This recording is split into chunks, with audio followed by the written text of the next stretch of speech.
Hello my dear student. तो कैसे हैं आप सब? मस्त एकदम झकास। ओके, तो ऐसा है कोविड-19 में अपना ख्याल रखो सेहत का बहुत ज़्यादा, ठीक है। चूँकि पढ़ाई करनी ही पड़ेगी, हम कोई भी झूठा बहाना नहीं बना सकते। लोग कुछ दिनों बाद इसको भूल जाएंगे, लेकिन आपका जो रिज़ल्ट बनेगा वो आपको पूरी लाइफ काम आएगा। लाइफ का मतलब है उसी के थ्रू आप कहीं सेलेक्ट होंगे, किसी जॉब में रोजगार पाएंगे, अपनी ज़िंदगी को बेहतर बनाएंगे, ठीक है।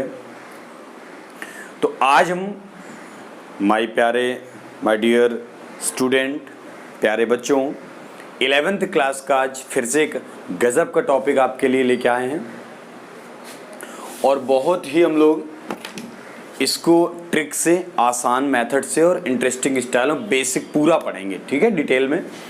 तो आइए स्टार्ट करते हैं अपना टॉपिक, ठीक है। तो ये सरल जो रेखा में गति है चैप्टर, उसका ये सेकंड पार्ट है चैप्टर, ठीक है। मैंने आपको निर्देश तंत्र बता दिया था। क्या बता दिया था? निर्देश तंत्र। मैंने आपको बताया था कि निर्देश तंत्र क्या होता है। तो हर वो बिंदु, ठीक है, हर वो वस्तु या निकाय जिसके सापेक्ष हम वस्तुओं की स्थिति और गति का अध्ययन करते हैं, उसे हम लोग निर्देश तंत्र कहते हैं। और जिस बिंदु से उस वस्तु की दूरी मापी जाती है उसे हम लोग निर्देश बिंदु कहते हैं। निर्देश तंत्र को इंग्लिश में कहते हैं फ्रेम ऑफ रेफरेंस। क्लियर बच्चे? क्या नाम बताया मैंने इसका? Frame of reference. इतना मैं आपको पिछली क्लास में बता चुका था। तो एक क्वेश्चन बहुत ज़्यादा पेपर में पूछा जाता है कि निर्देश तंत्र क्या है, जड़त्वीय और अजड़त्वीय निर्देश तंत्रों की व्याख्या कीजिए। जड़त्वीय और अजड़त्वीय निर्देश तंत्रों की व्याख्या कीजिए, ये पूरा क्वेश्चन आता है। तो आज हम लोग यही दोनों चीजें पढ़ने वाले हैं, जड़त्वीय निर्देश तंत्र, ठीक है स्टूडेंट, और दूसरा है अजड़त्वीय निर्देश तंत्र। जड़त्वीय निर्देश तंत्र और अजड़त्वीय निर्देश तंत्र, इसको इंग्लिश में बोलते हैं इनर्शियल। क्या बोलते हैं? Inertial frame of reference. ये मीनिंग, ये ध्यान दे लेंगे, ये मीनिंग। इसको बोलते हैं नॉन इनर्शियल और अथवा एक्सेलरेटेड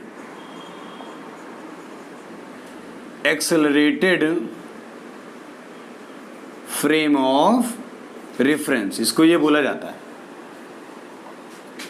ठीक है। तो अब देखो स्टडी करते हैं, ये फर्स्ट है, ये सेकंड है। तो क्या है जड़त्वीय निर्देश तंत्र? बहुत ध्यान से समझेंगे। देखो, जड़त्व का मतलब, जड़त्वीय से एक वर्ड निकल के आ रहा है जड़त्व। तो जड़त्व का नियम मतलब न्यूटन का प्रथम नियम। आप ध्यान से देखिए, जड़त्वीय से वर्ड निकल के आया जड़त्व, और कक्षा 9th में पिछली क्लासों में हम लोग जड़त्व पढ़ चुके हैं। जड़त्व का नियम था इनर्शिया।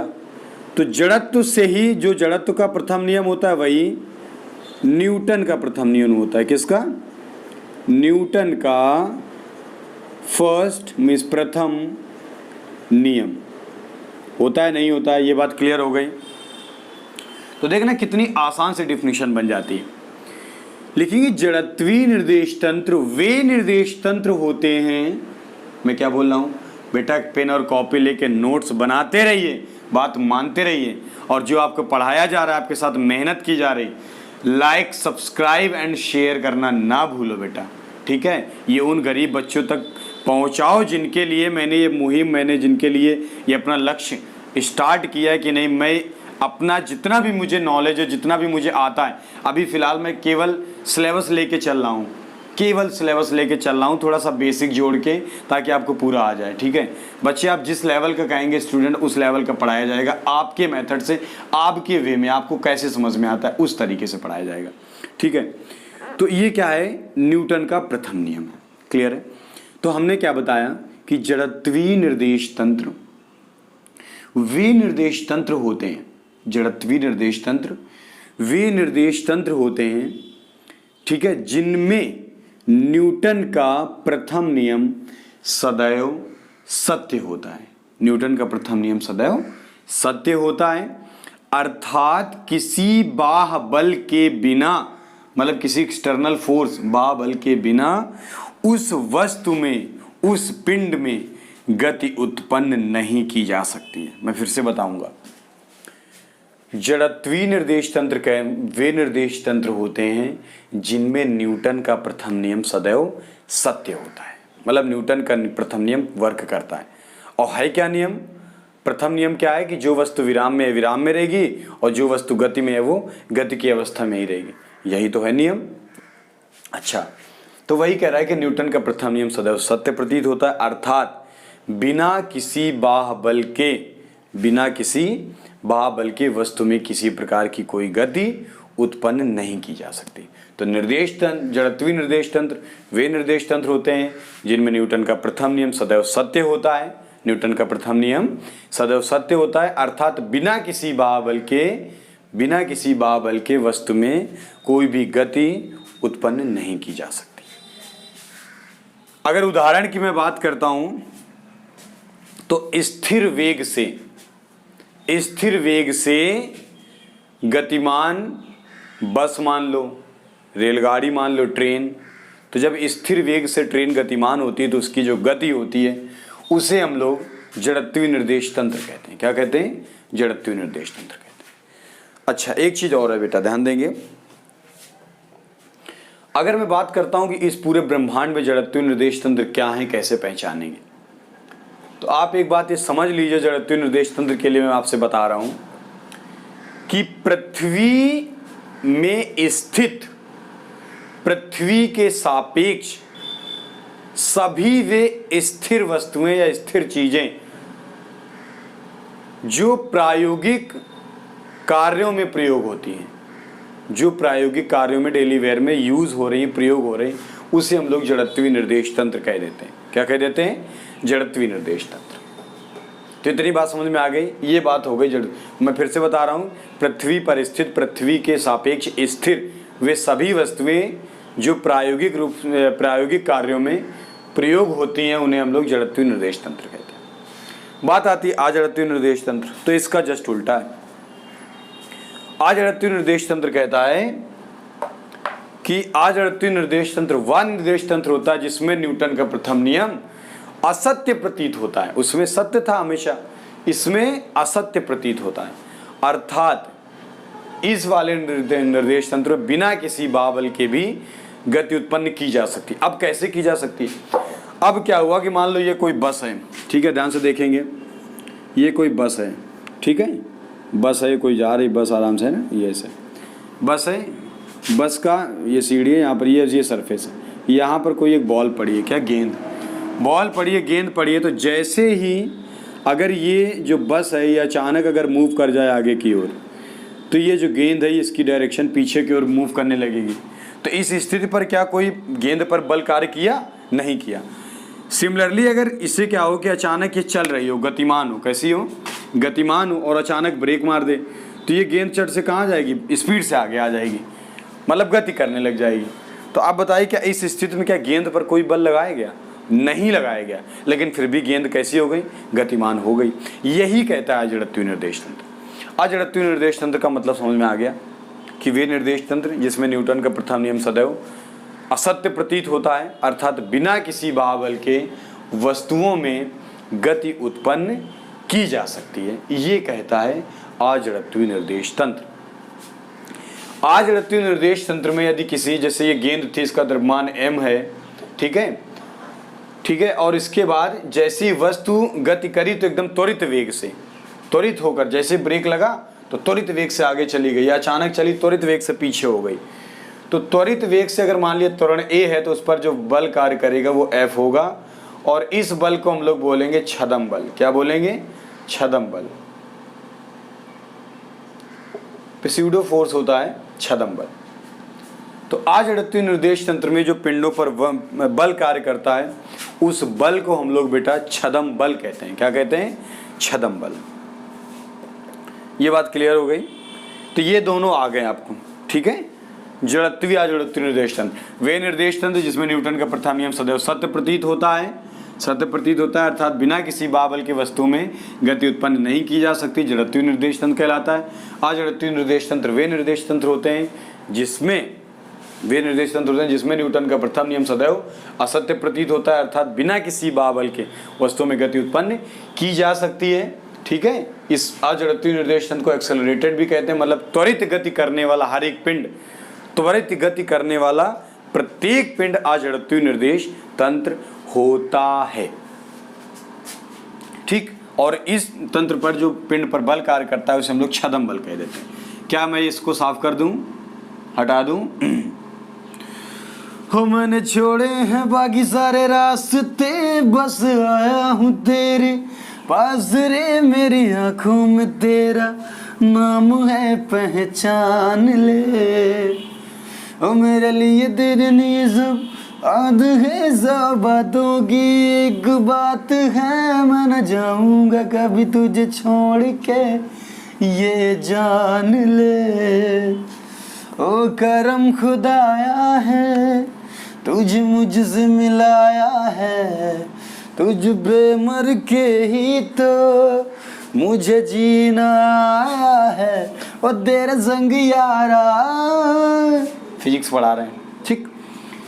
तो देखो करते क्या है, नेक्स्ट टॉपिक पढ़ते हैं। अब बहुत ही ट्रिक से आपको बताया जा रहा है, बेसिक से, बिल्कुल आपको याद होगा, और अगर याद नहीं हो रही तो गृह विज्ञान ले लो, होम साइंस मजाक वाली बात, हा हा हा, ठीक है। तो देखो खैर सब याद हो जाएगा बेटा, सब देखो फर्स्ट ईयर में हो बेटा, शुरुआत है अभी, अपने आप को बिल्कुल डिमोटिवेट मत करो, तुम बहुत अच्छे स्टूडेंट हो, बहुत अच्छे स्कॉलर हो, अपने आप पर विश्वास रखो, किसी दूसरे से अपनी तुलना मत करो, किसी दूसरे से तुलना नहीं करोगे लाइफ में हमेशा हैप्पी रहोगे। ये मत सोचो कि वो इतना पढ़ता है वो ऐसे लाता, नो डोंट, आप खुद पढ़ सकते हो, ठीक, और पढ़ोगे, ट्रस्ट में। आप मेरे साथ जुड़े रहिए, वीडियो को पूरा देखिए और दूसरों तक भी पहुंचाओ। तो आप देखो बात करते हैं कि दूरी क्या होती है। देखो अब हम इसको थोड़ा सा फंडे से बताएंगे, आप इसको नोट भी कर लेंगे। देखो हम एक तरफ लिख रहे हैं आदेश, क्या लिख रहे हैं? आदेश। आदेश का मतलब होता है बिना दिशा के, है ना, बिना दिशा के। एक तरफ लिख रहे हैं सदिश, सदिश मतलब दिशा के साथ, दो चीजें। अब आपको देखना इसी के साथ ये कई ढेर सारी चीजें भी याद हो जाएंगी, आपको दिमाग में सेट हो जाएंगी। देखो यहां पर हम फर्स्ट लिख रहे हैं दूरी, क्या लिख रहे हैं? दूरी। और यहां पर लिख रहे हैं क्या? यहां पर लिख रहे हैं विस्थापन। इसको इंग्लिश में बोलते हैं डिस्टेंस और इसको बोलते हैं डिस्प्लेसमेंट। तो डिस्टेंस एंड डिस्प्लेसमेंट, इसको बोलते हैं स्केलर, इसको बोलते हैं वेक्टर, ठीक। Scalar and vector. राइटिंग गड़बड़ है, तहे दिल से जो है माफी मांगता हूं। तो दूरी है, विस्थापन है, ठीक है। पहले इन्हीं पर ब्रॉच कर लिया जाए, इसके बाद फिर हम आपको बता देते हैं कई ढेर सारी। देखो दूरी से ही मिला के हम बनाएंगे चाल, ठीक है, और विस्थापन से मिला के हम बनाएंगे वेग।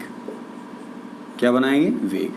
देखना कैसे, और फिर हम आपको बता दें कि इसी तरफ हम लोग इनके प्रकार पढ़ लेंगे, इनके टाइप्स। जैसे चाल का बता दे रहा हूं, एक समान चाल। चाल का प्रकार क्या है? एक समान चाल। असमान या परिवर्ती, वेरिएबल, परिवर्ती चाल, समझ में आ रहा है? औसत चाल, तात्क्षणिक, तात्क्षणिक चाल,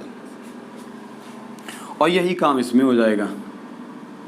जहाँ जहाँ चाल है वहाँ पर क्या आ जाएगा, वेग, एक समान वेग।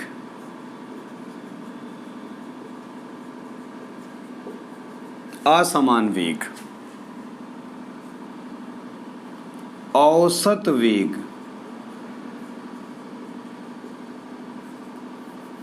और क्या, तात्क्षणिक वेग। देख लेंगे इसको फंडे से। इस तरफ जितनी भी राशियां लिखी हैं ये सब अदिश हैं, और इस तरफ जितनी भी राशियां लिखी हैं वो सब सदिश हैं। बात समझ में आ रही है? एक तरफ अदिश, एक तरफ सदिश। मतलब दूरी एक अदिश राशि, विस्थापन एक सदिश राशि, वेग एक सदिश राशि है, चाल एक अदिश राशि है। एक तरफ ये फंडा, एक तरफ ये फंडा। इतनी चीज़ें हम लोग पढ़ेंगे और देखना किस तरीके से। ठीक है, इसका स्क्रीनशॉट ले लो, इसको मैं फिर से बताऊंगा। इसका स्क्रीनशॉट ले लो, ले लिया है? अच्छा, तो आज अभी केवल ब्रॉच करते हैं कि दूरी और चाल, दूरी और विस्थापन, सॉरी बेटा बहुत अच्छे से समझ लेना। इससे आपके एयरफोर्स, एनडीए और नेवी AA में आर्टिफिशियल अप्रेंटिस होता है, नेवी AA, इससे रिलेटेड क्वेश्चन आ ही जाता है, बिल्कुल कन्फर्म है। बिल्कुल बेटा बहुत ही इंपॉर्टेंट चीज़ है जो आपको पढ़ाई जा रही है। आज हम आपको बहुत बेस बताएंगे और बहुत अच्छे अच्छे क्वेश्चन बताने वाले हैं। ठीक, देखो यदि कोई वस्तु गतिमान है, गतिमान मतलब ये बेचारे पप्पू हैं, इनका नाम क्या है, पप्पू। ये पप्पू जो एक रास्ते में गतिमान है, ये रास्ता है जार है। तो ये पप्पू महाराज इस रास्ते में चल के गतिमान होकर के, ठीक है, जितनी पथ की लंबाई तय करते हैं या तय कर रहे हैं उन्हें हम लोग दूरी कहते हैं। तो परिभाषा क्या बन गई? परिभाषा बन गई गतिमान वस्तु के द्वारा, ध्यान से सुनेंगे और लिख भी लेंगे, गतिमान वस्तु के द्वारा तय किए गए पथ की लंबाई को, तय किए गए पथ मतलब रास्ता, सड़क, पथ की लंबाई को दूरी कहते हैं। नहीं याद हुआ? गतिमान वस्तु द्वारा तय किए गए पथ की लंबाई को दूरी कहते हैं। गतिमान वस्तु द्वारा तय किए गए पथ की लंबाई को दूरी कहते हैं, याद कर लो। अब दूरी है, इसको किसी भी चीज़ से लिखा जा सकता है। जब बुकों में आप, किताबों में आगे जाओगे तो दूरी को या विस्थापन, ये दोनों के लिए वही बात है। कई बार डी से लिखा जाएगा, चूंकि डी से डिस्टेंस, डी से डिस्प्लेसमेंट, एस लिखा जाएगा, एक्स लिखा जाएगा, वाई लिखा जाएगा, कुछ भी लिखा जाए, मतलब ये क्या होंगी, दूरियां होंगी। तो जितने भी जो है चर राशियां हैं उनको इस तरीके से प्रदर्शित किया जाएगा। डी हो गया, एस हो गया, एक्स हो गया, इन सब चीज़ों से। ठीक, तो दूरी की परिभाषा वो क्या हो गई कि गतिमान वस्तु द्वारा तय किए गए पथ की लंबाई को दूरी कहते हैं। यह एक अदिश राशि है। क्या लिखेंगे? यह एक अदिश राशि है। इसका मात्रक मीटर होता है। मात्रक क्या हो जाएगा? मीटर। और विमा क्या हो जाएगी? एल। हर वो राशि जिसका मात्रक मीटर से रिलेट हो सकता है उसकी विमा कैपिटल एल होती है। मैंने आपको बताया लंबाई, चौड़ाई, ऊंचाई, गहराई, चाप, आयाम, त्रिज्या, दूरी, विस्थापन, परिधि, है ना। इसके बाद गुरुत्वीय शीर्ष, वेग शीर्ष, दाब शीर्ष, जो है माध्य मुक्त पथ, इन सब की विमा कैपिटल एल होती। कम से कम 18 बीमाएँ हैं। आप मेरा फर्स्ट पार्ट जाइए, उसमें आप देखिए जाके, जो उसमें पढ़े हैं, फिजिक्स बाय आर के पांडे सर्च करके आप उसमें देखिए, या मेरे प्लेलिस्ट पे जाइए 11th वाले में, उसमें है बेसिक तीन इसमें वीडियो पढ़ें। तो दूरी का मात्रक मीटर होता है और इसका विमीय सूत्र एल होता है। और जो मीटर है ये इसका एसआई मात्रक है। कौन सा मात्रक है? एसआई मात्रक, सिस्टम इंटरनेशनल, अंतर्राष्ट्रीय मात्रक। तो मैंने क्या बताया? किसी गतिमान वस्तु द्वारा तय किए गए पथ की लंबाई को दूरी कहते हैं, या एक अदिश राशि, इसका मात्रक मीटर तथा विमीय सूत्र कैपिटल एल होता है। क्लियर? बात आती है विस्थापन की, कि विस्थापन क्या है। तो देखो समझो विस्थापन क्या है। विस्थापन की अगर मैं बात करता हूं तो बहुत अच्छे से समझ लेंगे। दूरी, विस्थापन, दूरी को मैंने बता दिया, गतिमान वस्तु द्वारा तय की गई पथ की लंबाई। विस्थापन में क्या है कि वस्तु की प्रारंभिक और अंतिम स्थिति। मतलब प्रारंभिक स्थिति कौन होगी? जहाँ से चलना स्टार्ट करेगा। ये पप्पू है, दौड़ना शुरू कर रहा है ना, तो यहाँ से ही चलना स्टार्ट कर रहा है। जहाँ से जो चीज़ चलना शुरू हो गई वो उसका प्रारंभिक बिंदु हो गया। बस स्टेशन में बस खड़ी है, हम इंतज़ार कर रहे हैं, आगरा जाना है ना, दिल्ली जाना है, तो बस जहाँ से खड़ी जैसे चल देती है तो बस की प्रारंभिक अवस्था होगी, और जहाँ पर जाके पहुँच के खड़ी हो गई वो उसकी अंतिम अवस्था होगी। तो वस्तु की प्रारंभिक मतलब इनिशियल और अंतिम मतलब फाइनल, प्रारंभिक और अंतिम बिंदुओं के बीच या स्थितियों, ये शब्द अच्छा रहेगा, प्रारंभिक और अंतिम स्थितियों के बीच चली गई या तय की गई रेखीय लंबाई। वस्तु की प्रारंभिक एवं अंतिम स्थितियों के बीच तय की गई रेखीय लंबाई, लीनियर, रेखीय मतलब एक जैसे सड़क है रेखीय लंबाई होती है, रेखीय लंबाई को विस्थापन कहते हैं। नई बात सुन, रेखीय लंबाई, मैं बार बार बोल रहा हूँ, मैं लिख दे रहा हूँ, ऐसा नहीं समझ में आएगा आपको। रेखीय लंबाई, तो क्या कहा कि वस्तु की प्रारंभिक एवं अंतिम स्थितियों के बीच तय की गई रेखीय लंबाई को विस्थापन कहते हैं। इसका मात्रक भी मीटर होता है, मात्रक क्या हो जाएगा, और विमा क्या हो जाएगी, कैपिटल एल। दोनों सेम चीज, एसआई मात्रक इसका भी है। फर्क क्या है, ये एक सदिश राशि। तो क्या कहेंगे, वस्तु की प्रारंभिक एवं अंतिम स्थितियों के बीच तय की गई रेखीय लंबाई को विस्थापन कहते हैं। यह एक सदिश राशि है, इसका एसआई मात्रक मीटर व विमीय सूत्र एल होता है। इतना लिखना है आपको पेपर में जब आएगा। बेटा नहीं आया क्या, 20-20 बार एक एक परिभाषा बता रहा हूँ बेटा, अगर अभी भी आपको याद नहीं हो रही ना, इसका मतलब आप पढ़ने में मन नहीं लगा रहा। आपके साथ इतनी मेहनत की जा रही और आप बिल्कुल नहीं पढ़ रहे हो, तो प्लीज़ पढ़ो बेटा, अपना फ्यूचर बना लो विथ आर के पांडे, ठीक। तो अब क्या है कि अब मैं आपको कुछ क्वेश्चंस, कुछ न्यूमेरिकल बता देता हूँ इससे रिलेटेड, जो बहुत ज़्यादा पेपर में पूछे जाते हैं। हटा दो इसको, स्क्रीनशॉट ले लिया। ना वो अखियाँ रूहानी कहीं, ना वो दुगुरी जवानी कहीं, ना वो दिल वाली बात बिना, महकी रवानी कहीं। जैसी तू है वैसी रहना, जग घूमया तारे जैसा ना कोई, जग घूमया तारे जैसा ना कोई। खैर, अब मैं कुछ न्यूमेरिकल बता रहा हूँ, बहुत ध्यान समझना। पहला न्यूमेरिकल है, एक पिंड अर्धवृत्तीय पथ पर या एक बिंदु, एक वस्तु बिंदु ए से चलना शुरू करती है और एक बिंदु बी पर पहुंचकर एक अर्धवृत्तीय पथ तय करती है। क्या तय कर रही है? अर्धवृत्तीय पथ। वृत्त हम बना नहीं पा रहे हैं। अर्धवृत्तीय पथ, बिंदु ए से चलना शुरू करेगी, ए से, और यहाँ बी तक पहुंच जाएगी, यहाँ तक ये, और ये अर्धवृत्तीय पथ तय करेगी, ठीक है। अर्धवृत्तीय, तो अर्धवृत्तीय है तो यहाँ पर कहीं पर इसका जो सेंटर होगा, इसको ऐसे मिला देंगे तो क्या बन जाएगा, ये डायमीटर बन जाएगा। तो क्या है क्वेश्चन कि एक वस्तु बिंदु ए से बी तक पहुंचकर, ए से चलकर बी तक पहुंचकर एक अर्धवृत्तीय पथ तय करती है, तो वस्तु का विस्थापन और वस्तु द्वारा चली गई दूरी बताओ, ठीक है। ये विस्थापन और दूरी दोनों पूछेगा। बिंदु, ठीक है, ए से चलकर, ठीक है, बी तक में क्या तय करती है? अर्धवृत्तीय, अर्धवृत्त जो है तय करती है। सुनो, बात करते हैं दूरी की। क्या करते हैं? दिया होगा यदि त्रिज्या, यदि उस अर्धवृत्त की त्रिज्या कितनी हो, आर हो, कितनी हो।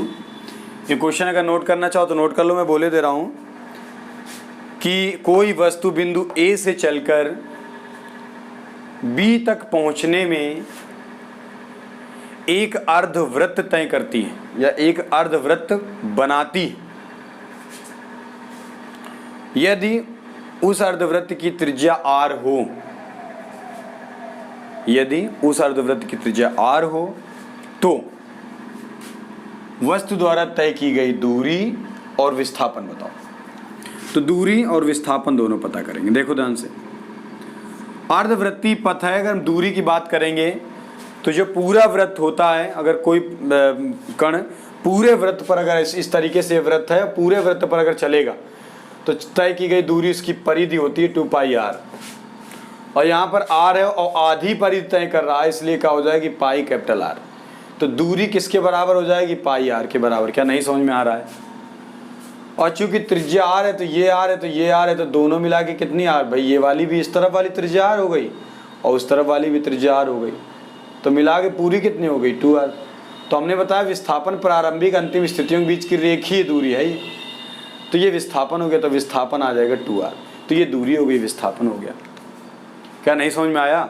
ये बहुत जगह काम आएगा कि अगर पूरे वृत्त में कोई पिंड पूरे वृत्तीय पथ को तय कर रहा है तो उसके द्वारा तय की गई दूरी 2πr होती है, याद रखिएगा। तो इसको भी बता देता हूं। ये पहला क्वेश्चन समझ में आ गया। दूसरा, कोई पथ वृत्तीय पथ पर बिंदु ए पर चलना शुरू करता है से, और कुछ समय बाद पुनः बिंदु ए पर आके रुक जाता है।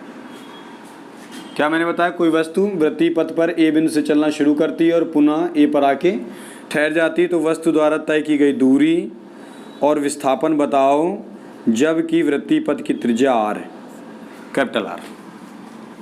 ये दूसरा क्वेश्चन है, ये हो गया पहले, ये दूसरा क्वेश्चन। तो देखो दूरी की अगर हम बात करें तो अभी मैंने बताया दूरी कितनी तय हो जाएगी 2πr, लेकिन विस्थापन जिस बिंदु से आया वहीं पर फिर से आ गया, तो प्रारंभिक और अंतिम स्थिति एक ही बिंदु पर हो गई, तो विस्थापन कितना हो जाएगा 0, मतलब कोई विस्थापन नहीं। तीसरा देखो, एक कोई पिंड वर्गाकार पथ पर बिंदु ए पर चलना शुरू करता है, ठीक है, इस तरीके से, और पुनः बिंदु ए तक पहुंच जाता है, तो तय की गई तय की गई दूरी और विस्थापन बताइए। तो ए से चलना शुरू करता है और फिर से पुनः कहाँ पर आके मिल जाता है, ए पर। तो दूरी अगर देखा जाए तो अगर मान लें कि एक भुजा ए है, वर्गाकार भुजा है, उसमें दिया होगा कि एक भुजा ए है, तो दूरी ए कितनी हो जाएगी, ए प्लस ए प्लस ए प्लस ए, मतलब कितनी दूरी चल गया वो, 4a दूरी चल गया। लेकिन अगर मैं बात करता हूँ विस्थापन की, तो जिस बिंदु से चलना शुरू किया था वहीं आगे फिर से रुक गया। क्या कोई प्रारंभिक और अंतिम जो है बिंदु बने क्या, स्थिति बनी क्या? और जब नहीं बनी प्रारंभिक और अंतिम स्थिति तो विस्थापन 0। नेक्स्ट, अब देखेंगे बहुत ध्यान से, ये वाला पॉइंट थोड़ा सा खास है ना बेटा, बहुत मेहनत कर रहा हूँ, पढ़ाई करो आप। एक बात और है बेटा कि हमारे यहाँ थोड़ा लाइट चली जाती है, इस वजह से आपको हम वीडियो क्वालिटी ज़्यादा अच्छी नहीं दे पा रहे हैं। बस थोड़े दिन बाद आपको बहुत अच्छी क्वालिटी में वीडियो मिलने वाले हैं, ठीक है। तो बशर्ते आप पढ़िए, आपका पढ़ने का लक्ष्य होना चाहिए, ठीक है बेटा। पढ़ाने में कोई कमी हो मैं 10 बार कमेंट करूं कि सर ये आपने नहीं बताया, मैं आपको पूरा डिटेल में बताऊंगा। और मैं आपसे बार बार कहता हूं कि मेरे वीडियोस को आप रोज़ डेली आप कम से कम 20 मिनट देखिए, देख के कंप्लीट पेन कॉपी लेके नोट्स बनाइए। 15 दिन तक आप ये काम करिए, उसको रिवाइज कीजिए। अगर आपको 15 दिन में भी फिजिक्स अगर नहीं आने लगती है, आपको नहीं लगता है कि मुझे फिजिक्स आने लगी, तो कोई बात नहीं, आप मेरे वीडियोस मत देखिए। और बेटा ये मेरा विश्वास है कि अगर आप देखते हैं तो आपको 100% फिजिक्स आने लगेगी, और बहुत जल्द मैं आपको इन सब चीज़ों के नोट्स प्रोवाइड कराने वाला हूँ। ओके, सबकी PDF मिलेंगे। एक क्या है, एक पिंड बिंदु ए से चलना शुरू करता है और चलते चलते अचानक 90 डिग्री दिशा बदल देता है, ये 90 डिग्री हो जाता है, और बिंदु बी तक पहुंच जाता है। कहाँ तक? बिंदु बी तक पहुंच जाता है, ठीक है।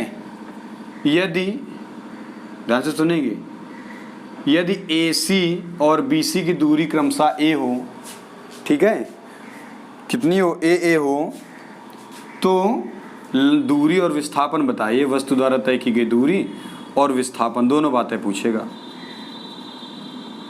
देखो अगर दूरी की बात करता हूँ तो बड़ा सिंपल सी बात है, इधर चला तो A और A कितना हो जाएगा 2A, a प्लस a बराबर दूरी कितने तय हो गई 2a।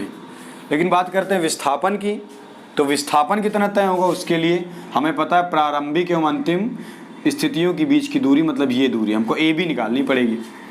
तो ए बी निकालने के लिए देखिए ज़रा ध्यान से समझिए, ये 90 डिग्री के सामने ये क्या होता है कर्ण, इसको राइट एंगल ट्रायंगल मान के काम किया। तो अगर हम निकालें तो कर्ण का स्क्वायर बराबर लंब का स्क्वायर धन आधार का स्क्वायर होता है। मैथ बेटा इतनी तो आपको आनी चाहिए। तो विस्थापन में निकालना है ए बी, ठीक है, ए बी निकालना है। तो ए बी का स्क्वायर बराबर ए सी का स्क्वायर प्लस का बी सी का स्क्वायर। तो ए सी का स्क्वायर बी सी का स्क्वायर ए स्क्वायर, ठीक है, ध्यान से समझेंगे बेटा। ऐसे देखो तो आ जाएगा 2a स्क्वायर। तो ए बी का स्क्वायर क्या आ गया 2a स्क्वायर, इधर से स्क्वायर हटा दोगे तो उधर अंडर रूट लग जाएगा 2a स्क्वायर। तो अगर 2a लग जाएगा तो ए बी की वैल्यू कितनी आ जाएगी, a स्क्वायर है तो a बाहर हो जाएगा और अंडर रूट में केवल क्या बचेगा 2। ये मैथ आपको आनी चाहिए। तो ये आ गया आपका विस्थापन।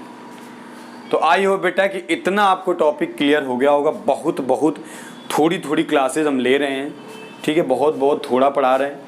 और बेटा ट्रस्ट मी कि आपको पूरा सिलेबस कराया जाएगा, बशर्ते आप ज़्यादा से ज़्यादा बच्चों को जोड़ लो यार, उनको सब्सक्राइब करवाओ, बच्चों को जुड़वाओ, ठीक है। जैसे बच्चे ज़्यादा जुड़ जाएंगे मैं आपके लिए और ज़्यादा मेहनत करूँगा।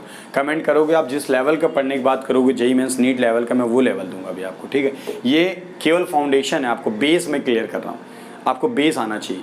फिर मैं आपको पूरी सीरीज़ दे दूंगा नीट जेईई मेंस के जो क्वेश्चन हैं इनसे रिलेटेड चैप्टर वाइज, वो मैं आपको सॉल्व करा दूंगा, ठीक है। पूरी एक सीरीज़ बना के न्यूमेरिकल सॉल्व करा देंगे, ठीक है बेटा। तो आज की क्लास में मैं इतना ही आपको बता रहा हूँ, आप इसको नोट कर लीजिए।